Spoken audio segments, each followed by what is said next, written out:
Halo guys, Assalamualaikum warahmatullahi wabarakatuh. Terima kasih yang udah setia sama channelnya Altisam Official lagi. Semoga kalian selalu sehat, berkah untuk kita semuanya. Gimana kabar kalian, sehat?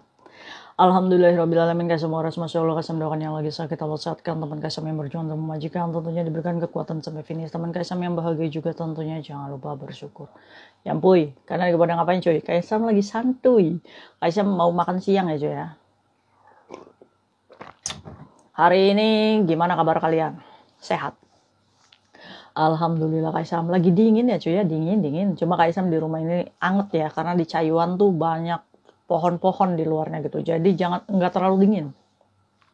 Di tempat kalian udah berapa derajat cuy? Apa kalian masih masih kuat? Ya nggak apa-apa. Pakai baju yang tebel ya. Kalau misalkan memang kalian merasa kedinginan, sebisa mungkin jangan sakit. Kalau sakit majikan kita itu homafan ya. Teman-teman Kaisam yang baru, yang belum punya baju musim dingin, boleh tanya sama teman satu flatnya, Mbak, punya baju musim dingin yang nggak kepake nggak? Pakai aja dulu seadanya ya. Kita tuh berjuang di Hong Kong tuh mulai dari nol ya. Dari minta baju, nggak apa-apa. Jadikan itu motivasi. Oh iya, saya tuh minta, nggak apa-apa. Tabung pelan-pelan. Apa sih yang harus dipenuhi dulu? Ya makan dulu. Kalau majikan memang kurang makan dan kita belum beradaptasi perut kita ya kan. Karena kita kan perut bawa dari Indonesia nih cuy ya. Setiap pagi kita makan nasi, siang makan nasi, malam makan nasi. Sesampainya di sini cuma roti sehelai. Jadi kita berpikir, oh kita kurang makan. Oh, nggak gitu konsepnya ya. Karena kebiasaan Indonesia sama di sini itu nggak bisa disamakan ya. Gimana caranya bertahan supaya kita ini bisa beradaptasi dengan majikan yang cuma kasih roti sehelai gitu caranya ya. Nah, hari ini kayak Sam itu ada kabar di mana aduh sangat disayangkan sekali ya menurut Kaisam ya. Kita tuh bekerja di Hong Kong ya. Memang kita ini berbeda agama, religius dan apapun ini. Sebenarnya Kaisam juga sudah mewanti-wanti ya. Kita kalau berbicara bekerja di luar negeri, itu kita tidak bisa menyamakan religius kita ini bisa menjadi majikan keberatan gak ya kalau kita melakukan aktivitas religius di rumahnya. Bahkan kemarin ada yang sampai nuntut sidang gara-gara dia di-terminate, gara-gara dia karena minta waktu untuk sholat. Nah sebenarnya teman-teman kita tuh udah paham kalau majikan Hong Kong itu homafan. Cuma permasalahannya kadang kita pun ya ngomong baik sama majikan nih. Misalkan majikan itu bisa nih diajak ngobrol ya. Kita nih terlampau ngomong sama majikan tuh kayaknya majikan oke-oke aja deh, kan kerjaan saya nggak berat ya kan. Kadang kan kita nih nggak mikir gitu, suka nggak ya majikan itu dideketin kita kayak gini. Nah maka dari itu untuk tidak menjadi penjilat itu bagus cuy untuk awal-awal. Jadi kita pura-pura bego, pura-pura nggak tahu, pura-pura nggak ngerti. Kita pahami nih karakter majikan kita kayak gini. Jangan kayak mbaknya ini ya. Sebenarnya Kaisam juga tidak bisa menyalahkan karena ini adalah bagian dari keimanan kita gitu. Cuma sudut pandang itu kan berbeda-beda. Kayak Tisam untuk bisa menembus sholat 5 waktu aja cuy, perjalanannya tuh berapa tahun. Sumpah ya. Awal kayak Tisam itu kerja di sini ya. Itu kan ada tradisi minum sup. Sup itu ada babinya. Awalnya itu Kayatisam itu nggak bisa menjelaskan karena Kayatisam terbatas bahasa. Tapi Kaisam tahu karena Kaisam yang masak, Kaisam yang membantu neneknya dan itu daging babi dan itu tidak boleh. Kaisam coba menolak awal itu nggak bisa. Cuma awal itu memang majikan tahu kalau misalkan kau itu nggak makan babi gitu. Tapi dalam mindsetnya majikan yang nggak boleh itu makan daging babinya. Walaupun itu hanya sari-sarinya aja, itu kan kita tidak boleh ya. Tapi majikan itu belum bisa memahami waktu itu cuy. Jadi akhirnya majikan itu, oh oke deh, kamu masih bisa nih minum podongnya. Ya kan, karena sekali lagi kayak Tisam pada waktu itu nggak bisa ngomong, hoa-hoa aja. Tapi Kaisang tahu, kalau misalkan airnya pun itu tidak boleh. Akhirnya majikan ini memberikan sup tuh ke Kayatisam. Nih, minum katanya. Karena terbiasanya Kayatisam itu makannya itu tidak bareng ya sama majikan. Jadi Kayatisam itu saat diberikan sup di dapur, itu Kaisam nggak minum. Kaisam langsung buang aja. Tapi Kaisam tidak menolak, tapi Kaisam tidak minum. Karena Kaisam tahu bahasa yang nggak bisa Kaisam ya waktu awal. Jadi Kaisam itu ikuti permainannya. Selama belum ketahuan, ya Kaisam buang aja gitu. Karena apa? Karena untuk masalah keimanan, ini kan hablum minallah ya, urusan kita sama Allah gitu. Nah, tapi ada nilainya, di mana kita menghargai sebuah pemberian majikan, ini majikan itu jadinya nggak tersinggung gitu cuy. Walaupun Kaisam supnya dibuang-buang gitu. Nah, sampai pada akhirnya, si majikan laki-laki ini belajar tentang oh ternyata kamu pun nggak bisa loh minum supnya ini, nggak boleh, ini Islam. Alhamdulillahnya tuh, dari keimanan Kayatisam yang Kaisam yakini, Allah memberikan ilmu tanpa Kaisam harus menggurui majikan Kaisam. Akhirnya majikan Kaisam, oh ini nggak bisa nih, nggak boleh nih kamu minum. Akhirnya debatlah tuh di situ, majikan laki-laki sama perempuan ini debat. Loh kenapa nggak bisa minum katanya? Loh kita yang nggak punya agama gitu, mereka yang debat. Tapi nggak apa-apa. Kaisam cuma diem pada waktu itu. Akhirnya nggak bisa, udah jangan kasih sup katanya. Akhirnya pilihannya dua. Saat ada babinya ya Kaisam nggak dikasih. Tapi kalau misalkan kayak kaidong ya Kaisam minum. Gitu loh cuy. Tanpa kita menjelaskan kepada majikan tentang keimanan kita, Allah tuh memberikan jalan kalau kita memangnya niatnya baik gitu cuy. Nah akhirnya dari situ tuh majikan perempuan tuh sudah menerima dan terbiasa di sini sampai Kaisam bertahun-tahun. Itu Kaisam sholat masih ngumpet-ngumpet loh cuy. Nah sampai bertahun-tahun ya cuy ya. Nah Kayatisam itu udah bisa bahasa dan pekerjaan Kayatisam juga dilakukan secara profesional. Sehingga majikan itu ya up to you lah gitu. Kayak prinsipnya Islam, agamamu, agamaku. Walaupun di rumah itu ada yang namanya feng shui atau aturan keberuntungan majikan. Ini biasanya banyak ya di rumah-rumah teman-teman kita. Air yang ditaruh di depan pintu tidak boleh dibuang. Karpet yang harusnya warna merah nggak boleh balik kayak gini. Ini adalah keyakinan mereka. Karena untuk menyewa feng shui atau dewa keberuntungan mungkin cuy ya, untuk money cuan gitu kan.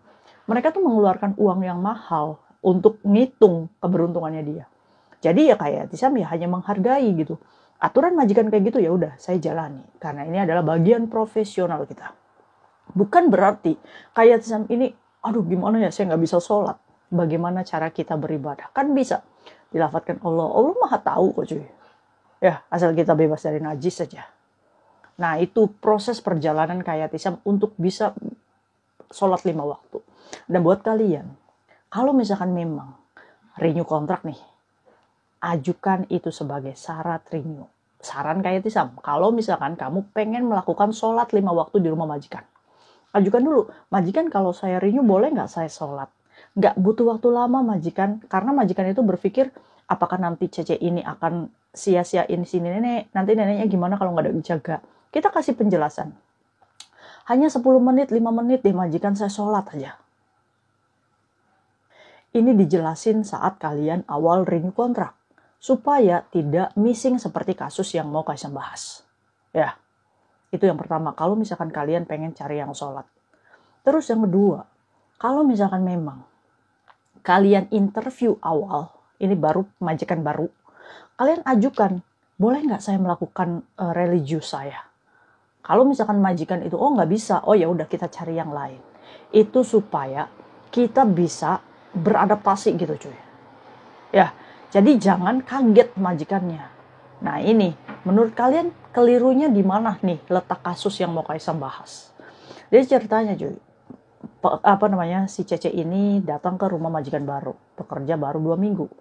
Pekerja itu sebenarnya enak banget, cuma jaga loyanka 1 di rumahnya berdua. Nah hanya saja mungkin mbaknya terlalu pengen jujur, segala sesuatu tuh harus jujur sama majikan. Mungkin ya si neneknya itu sebenarnya masih bisa berjalan masih sehat lah, sedikit lah, cuma hanya butuh diawasi. Si pekerja migran ini setelah bekerja 2 minggu, dia mulai mengajukan satu permintaan di mana dia boleh nggak saya melakukan sholat di rumah kamu. Just langsung cuy. Lecap ye lagi kah. Dikasih semua hak-haknya. Alias apa? Diterminate. Nah ini ya cuy ya. Sebenarnya yang kayak itu sama sayangkan gitu. Kenapa tidak dilakukan di awal saat kamu tanda tangan kontrak atau mencari majikan baru gitu cuy. Kenapa saat kamu sudah masuk, kamu melakukan penawaran itu langsung. Sebenarnya sih nyuri-nyuri aja sih kan sebenarnya bisa ya cuy ya. Tergantung kita. Nah ini, menurut Kaisang perlunya kita ngegelo, perlunya kita ngedablek, perlunya kita membaca situasi pekerjaan kita ya seperti ini gitu. Jangan sampai hati kita nih berasa, oh saya nih bagus nih untuk jujur, ya kan. Tidak semua kejujuran itu akan diterima baik oleh majikan kita. Maka dari itu, jangan terlalu sok caper. Jangan terlalu sok pintar di depan majikan. Ada majikan itu nggak suka gitu cuy. Diguruin atau banyak permintaan lah cecenya. Apalagi ini adalah masa adaptasi pertama. Nah, itu kejadiannya.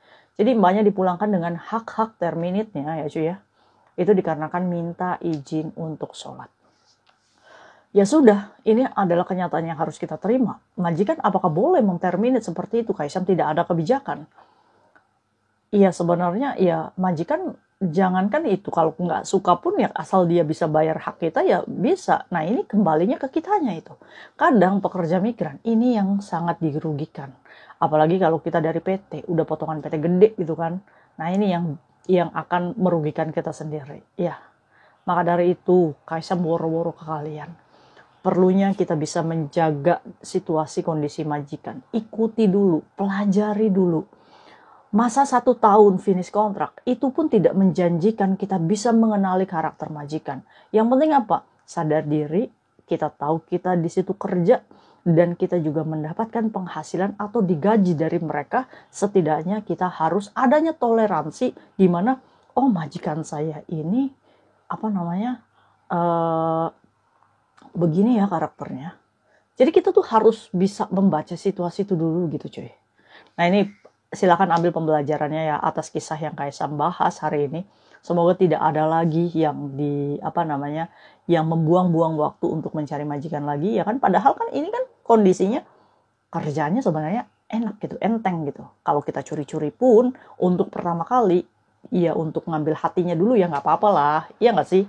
Nah ya jadi buat mbaknya semoga segera move on. Is okay, nggak jadi masalah kalau dipecat ya. Kalau misalkan masih baru pertama kali tidak finish kontrak, itu nggak jadi masalah mbak. Walaupun diberikan hak-haknya ya sudah nggak apa-apa. Ajukan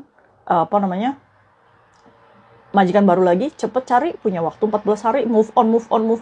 Ya nggak apa-apa. Oh ya udah. Ini adalah kejujuran mbaknya. Semoga Allah mudahkan ya dalam mencari majikan baru. Setelah itu konsekuensinya apa? Konsekuensinya tidak finish kontrak itu adalah tunggu visa di luar Hong Kong. Ya, kalau misalkan agennya mau nge-backup tunggu visa di Makau, apakah boleh Kaisang? Ya silakan aja, karena ada beberapa faktor saat kita tunggu visa di Makau. Di mana ada imigrasi, ini mengirimkan surat untuk bertanya, apakah kamu ada pulang ke negara asalmu, Indonesia? Nah, kalau misalkan memang visa kamu pengen turun, otomatis, kalau kamu ada di Makau, otomatis kamu harus ada COP Indonesia dulu untuk menjadikan bukti ke imigrasi, saya pulang kok imigrasi ke Indonesia. Baru visamu turun. Nah itu ya. Jadi alangkah lebih baiknya kalau misalnya kamu baru 1 kali belum finish kontrak, Kaisang sarankan untuk tunggu visa di Indonesia. Ya, nggak usah takut, nggak turun. Karena apa? Karena selama kamu tidak tersandung criminal case, insya Allah turun. Ya, walaupun kamu kerja baru 3 hari, 2 hari, nggak jadi masalah. Ya, jadi kamu nggak usah patah semangat. Oke? See you next video. Bye-bye. Assalamualaikum warahmatullahi wabarakatuh. Bye. Nyambung.